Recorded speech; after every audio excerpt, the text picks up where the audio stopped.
Section 1. You will hear a telephone conversation between a passenger and an official at the Land Transport Information Service at Toronto Airport. First, you have some time to look at questions 1 to 5.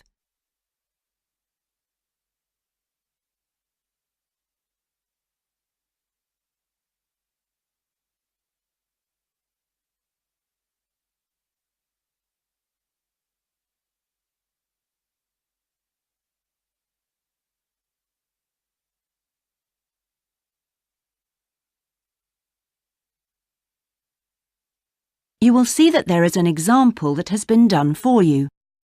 On this occasion only, the conversation relating to this will be played first. Hello, this is Land Transport Information at Toronto Airport. How may I help you? Oh, good morning. I'm flying to Toronto Airport next week and I need to get to a town called, Milton. Could you tell me how I can get there? Milton, did you say? Let me see. I think that's about 150 miles southwest of here. In fact, it's 147 miles to be exact. So it'll take you at least, say, 3 to 4 hours by road. The distance from the airport to Milton is 147 miles, so 147 has been written in the space. Now we shall begin. You should answer the questions as you listen, because you will not hear the recording a second time. Listen carefully and answer questions 1 to 5. Hello, this is Land Transport Information at Toronto Airport. How may I help you? Oh, good morning. I'm flying to Toronto Airport next week and I need to get to a town called, Milton. Could you tell me how I can get there? Milton, did you say? Let me see. I think that's about 150 miles southwest of here. In fact, it's 147 miles to be exact. So it'll take you at least, say, 3 to 4 hours by road. Wow, is it as far as that? Yes, I'm afraid so. But you have a number of options to get you there, and you can always rent a car right here at the airport, of course. Right. Well, I don't really want to drive myself, so I'd like more information about public transport. Okay.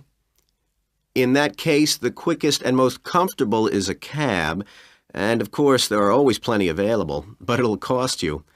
You can also take a Greyhound bus, or there's an airport shuttle service to Milton. I think for that kind of distance, a cab would be way beyond my budget. But the bus sounds okay. Can you tell me how much that would cost? Sure. Let's see, that would be $15 one way or $27.50 return. That's on the Greyhound. Ah, that's quite cheap. Great. Whereabouts does it stop in Milton? It goes directly from the airport here to the city center, and it's pretty fast. But you have to bear in mind that there is only one departure a day, so it depends what time your flight gets in. Ah, of course. Hang on. Oh, we're due to get there at 11:30 a.m. Too bad. The bus leaves at 3:45, so you would have quite a wait, more than 4 hours. Oh, I see. Well, what about the shuttle you mentioned? Okay, that's the airport shuttle that will take you from the airport right to your hotel or private address. It's a door-to-door service, and it would suit you much better because there's one every 2 hours. So how much does that cost? Let's see. Yeah, that's $35 one way, $65 return. So I guess it's a bit more expensive than the Greyhound. Oh, that doesn't sound too bad, especially if it'll take me straight to the hotel. But you do need to reserve a seat. Okay. Is it possible to make a booking right now, through you? Sure.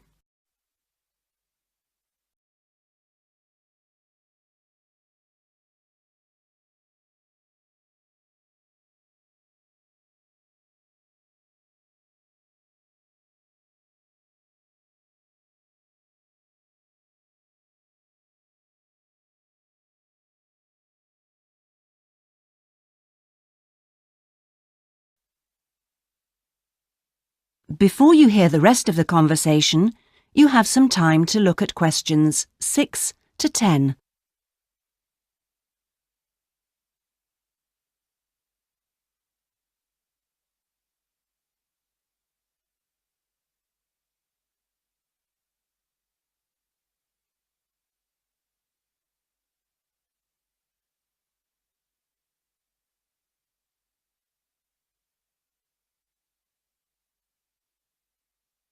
Now listen and answer questions 6 to 10. Okay, I just have to fill this form out for you. So, what date do you want to book this for? The 16th of October. Oh, no. Sorry, that's my departure date. I arrive on the 17th, so book it for them, please. So that's the Toronto Airport shuttle to Milton. And this is for just one person, or? Yeah, just me, please. Right. And you said your expected time of arrival was 11:30? So if I book your shuttle for after 12, let's say 12:30, that should give you plenty of time to, collect your baggage, maybe grab a coffee. Yeah, that sounds fine. As long as we land on time. Well, we'll take your flight details, so you don't need to worry too much about that. Now, what about the fare? What sort of ticket do you want? One way or? Yeah, that'll be fine, provided I can book the return trip once I'm there. No problem. Just allow a couple of days in advance to make sure you get a seat. And what is your name, please? Janet Thompson. Is that Thompson spelled with a P? No, it's Thomson. Okay. And you'll be coming from the UK? What flight will you be travelling on? It's Air Canada flight number AC936 from London Heathrow. Right. Now, do you know where you'll be staying? We need to give the driver an address. Yes, it's called the Vacation Motel, and I think it's near the town centre. Anyway, the address is 24 Kitchener Street. That's Kitchener Street. That's fine. Right, so that's $35 to pay, please. Have you got your credit card number there? Yes, it's a Visa card, and the number is 3303 8450 2045 6837. Okay. Well, that seems to be everything. Have a good trip, and we'll see you in Toronto next week. Yes, bye. Oh, thanks for your help. That is the end of section 1. You now have half a minute to check your answers.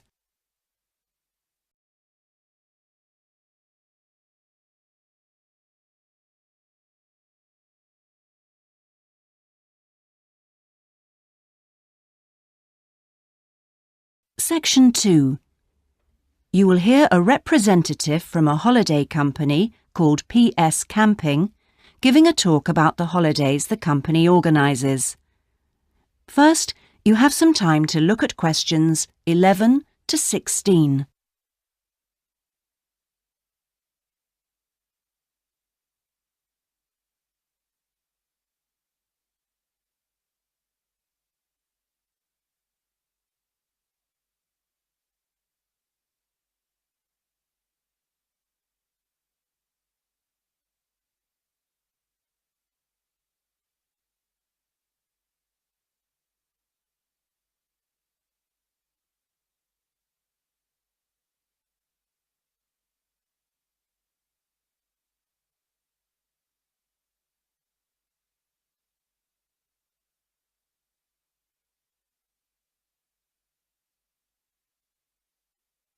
Now listen and answer questions 11 to 16. Thank you all for coming to my talk this evening. It's nice to see so many people in the audience. For those of you who don't know very much about PS Camping, let me start by giving you some background information about the company. The company started 25 years ago. It actually opened as a retail chain selling camping equipment, and then, 20 years ago, it bought a small number of campsites in the UK and began offering camping holidays. The company grew rapidly and has been providing holidays in continental Europe for the last 15 years. If you book a camping holiday with us, you'll have a choice of over 300 sites. In Italy, we now have some 64 sites that we either own or have exclusive use of. France is where we have the majority of sites, and we currently have a project to expand into Switzerland. We also have a number of sites in northern Spain, particularly in the mountainous region of Picos de Europa. We've upgraded all these Spanish sites and improved them considerably from their original 3-star rating. We believe our holidays offer superb facilities for the whole family. Parents who want their children to be fully occupied for all or part of the day can take advantage of our children's activities. These are organised by our well-qualified and enthusiastic staff. Each day kicks off with a sports match, perhaps football or volleyball, followed by an hour of drama for everyone. This may include singing or dancing, mime or other activities. In the afternoon, there's a different art activity for each day of the week, including a poster competition or model making. What's more, our sites are truly child-friendly, and with this in mind, we operate a no-noise rule in the evenings. Children's evening activities usually finish at 9:30 or occasionally 10, and from 10:30 holidaymakers are expected to be quiet in the areas where there are tents. We want nothing to go wrong on a PS camping holiday, but if it does, we also want all our customers to be insured. If you haven't organised an annual insurance policy of your own, you'll need to take out the low-cost cover we offer, and we require that you arrange this when you make your holiday reservation. There are many advantages to choosing PS Camping and to recommending it to others. As a regular customer, you'll be kept informed of special offers, and your friends can benefit from 10% off their holiday, or book a luxury tent for the price of a standard one. In return, we'll send you a thank you present, which you can choose from a list of high-quality items.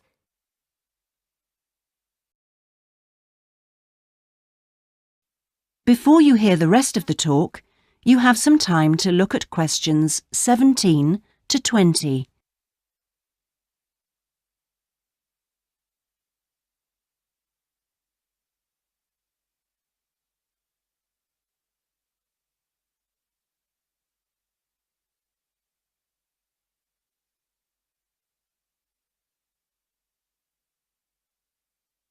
Now listen and answer questions 17 to 20. When it comes to our tents, these are equipped to the highest standard. We really do think of every essential detail, from an oven and cooking rings fuelled by bottled gas to mirrors in the bedroom areas. If you don't want to cook indoors, you can borrow a barbecue if you ask in advance for one to be made available. And there's even a picnic blanket to sit on outside your tent. Inside, a box of games and toys can be found, and children's tents can be hired if required. All tents have a fridge, and if you want to spend the day on the beach, for example, ask for a specially designed PS Camping cool box, which will keep your food and drinks chilled. There are excellent washing facilities at all our sites, with washing machines and clothes lines in the central areas, along with mops and buckets in case your tent needs cleaning during your stay. All sites have a cafe and/or a shop for those who'd rather eat in than dine at a local restaurant. That is the end of section 2. You now have half a minute to check your answers.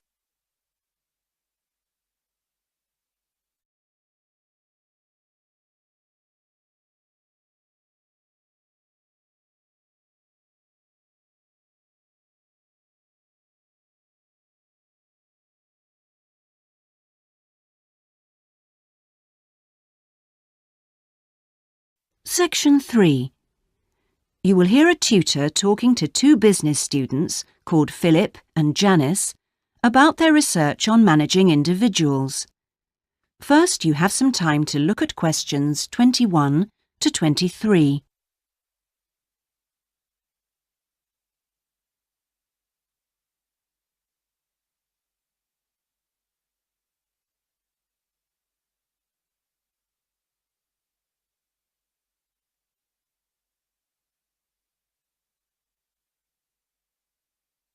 Now listen carefully and answer questions 21 to 23.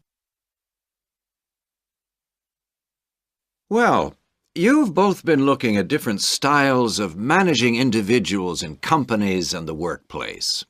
How's the research going, Philip? Well, I've been looking at why individualism, individual differences, are such an important area of management studies. When you think about any organisation, be it a family business or a multinational company, they're all fundamentally a group of people working together. But it's what these individuals contribute to their places of work that makes you realise how important they are. Of course, they bring different ideas, but it's also their attitudes and their experiences of learning. Diversity is important in these areas too. So why do people behave so differently from one another at work? There are lots of reasons, but research has shown that a lot of it comes down to personality. And the other factor is gender. It's a well-known fact that men and women do lots of things in different ways, and the workplace is no different. Did you look at the effects of this variation on companies? Yes, I did. On the positive side, exposure to such diversity helps encourage creativity, which is generally an asset to a company. But unfortunately, individual differences are also the root of conflict between staff, and they can lead to difficulties for management, which can sometimes be serious.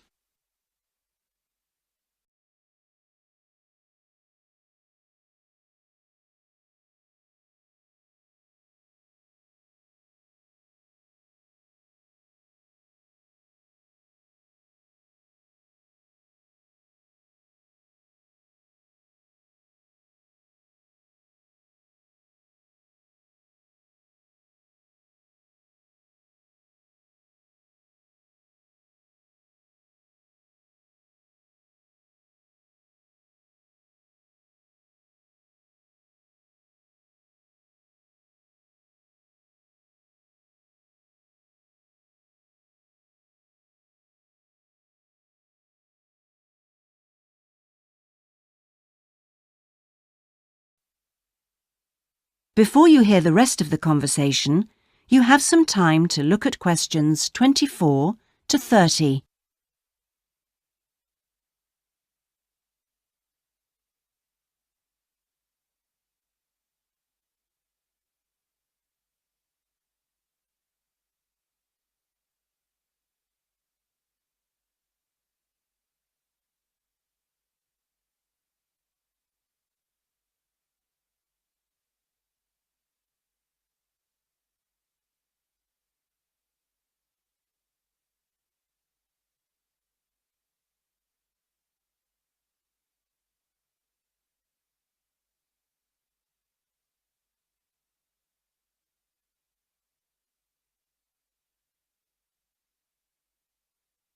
Now listen and answer questions 24 to 30. Thanks, Philip. So now I guess the two main things to remember here are to identify individual talent and then to utilize it. So, Janice, you were looking at identifying different talents in workers. Do you think this is easy for managers to do? Well, currently, teamwork is in fashion in the workplace, and in my opinion, the importance of the individual is generally neglected. What managers should be targeting is those employees who can take the lead in a situation and are not afraid to accept the idea of responsibility. That's true, Janice, but unfortunately, many managers think the entire notion of encouraging individuality amongst their staff is far too hard. Yes, that may be true, but I think one of the most important tasks of managers is to consider the needs of the individual on one hand and group cooperation and conformity on the other. It requires creative thinking on the part of management to avoid tension. So, Janice, what kind of people do you think companies should be looking for? Well, it has to start from the very beginning, when companies are looking for new employees.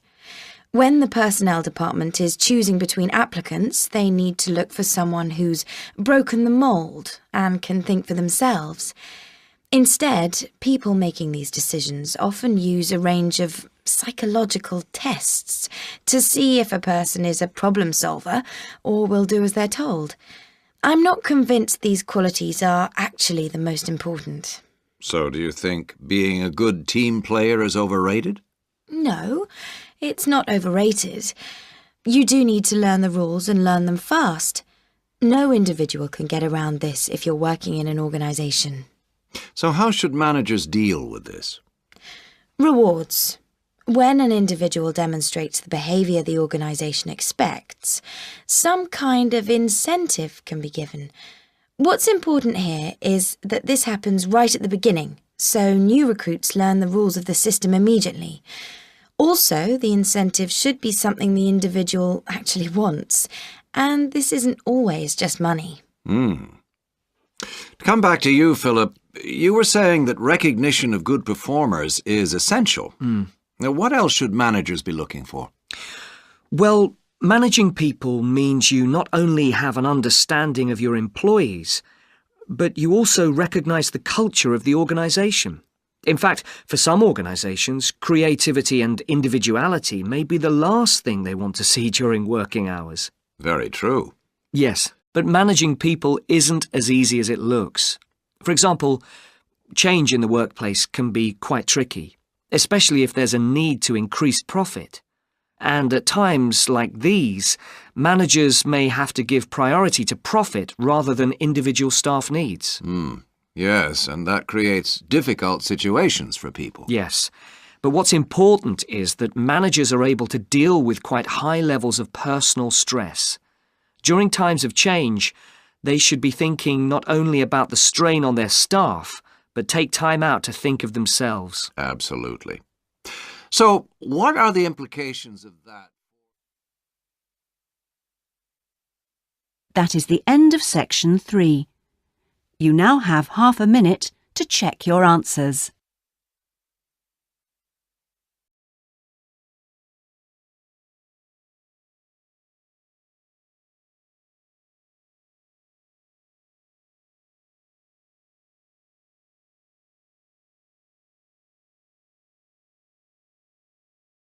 Section 4. You will hear part of a lecture about cave paintings and other types of rock art. First, you have some time to look at questions 31 to 40.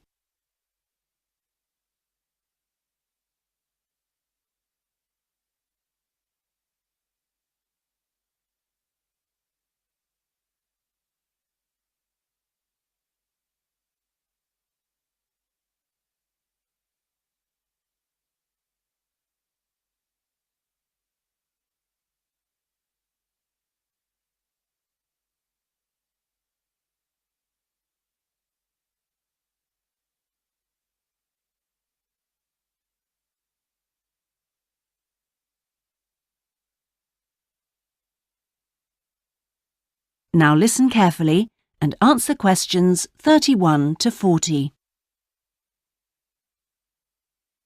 Good afternoon, everyone. This is the first seminar in preparation for our archaeological fieldwork in Namibia. We are fantastically lucky to have received partial research funding for this trip from our institute, so I shall expect 200% attention and participation from you all. First in this seminar, I'm going to give a brief introduction to contemporary research on rock art. And in the second part, I'm going to give you some do's and don'ts for our fieldwork trip in April. So please listen very carefully. I'm first going to focus on the interpretation of rock art in Namibia. We are very fortunate to be going to an area where you can find some of the most important sites in the entire world. And I hope to show you how easy it is for everyone to make mistakes in looking at cultures which are different from our own. the first and most important lesson we have to learn. In Namibia, there are both paintings and engravings. That's where the surface of the rock is cut out. Many of the engravings show footprints of animals, and most scholars used to think that the purpose of these was simple and obvious. This rock art was like a school book with pictures to teach children about tracks, which track belonged to which animal, giraffe, lion, and so on. But there were some mysteries. First, when you look at a typical Namibian painting or engraving, you see the tracks are repeated.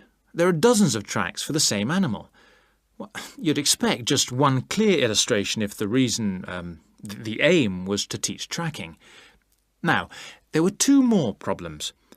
Why are some of the engravings of animals very accurate, as you'd expect, all clearly identifiable, and others quite unrealistic?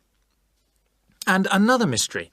Some of these unrealistic animals, that's in the engravings, seem to be half human. Some, for example, have got human faces. Many researchers now think that these were pictures the wise men engraved of themselves. They believed they could use magic to control the animals they had drawn, so the hunters could then catch them for food. This shows you some of the dangers of coming from one culture to another, as we'll be doing, without understanding it fully. Scholars imagined that children looked at rock art pictures to learn to track, just because they themselves had learnt skills from pictures. Many researchers now believe that rock art had a much more complex purpose, and we'll talk more about it next week.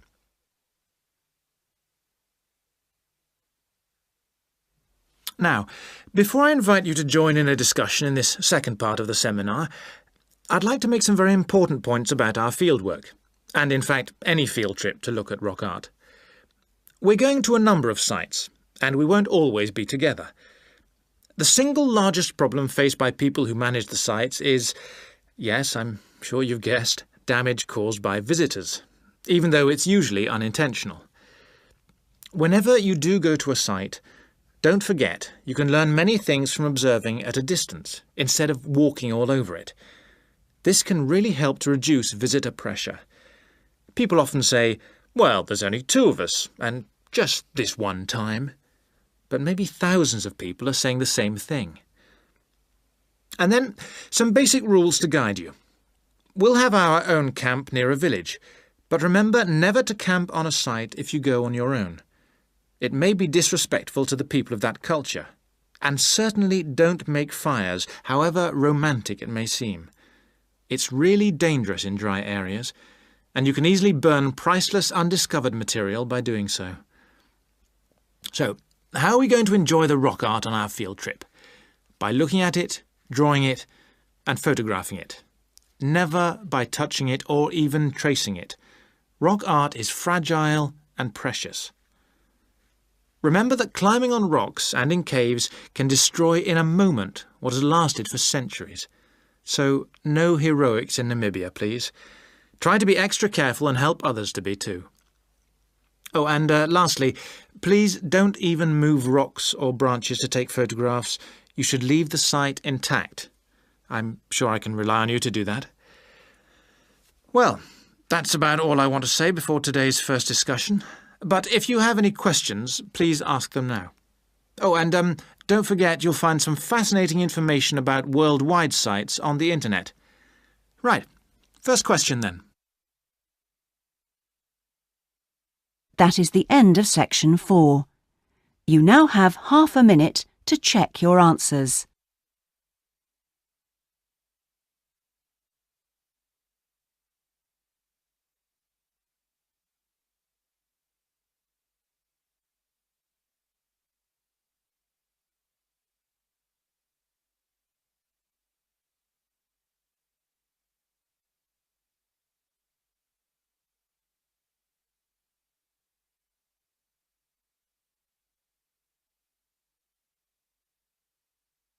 That is the end of the listening test. In the IELTS test, you would now have 10 minutes to transfer your answers to the listening answer sheet.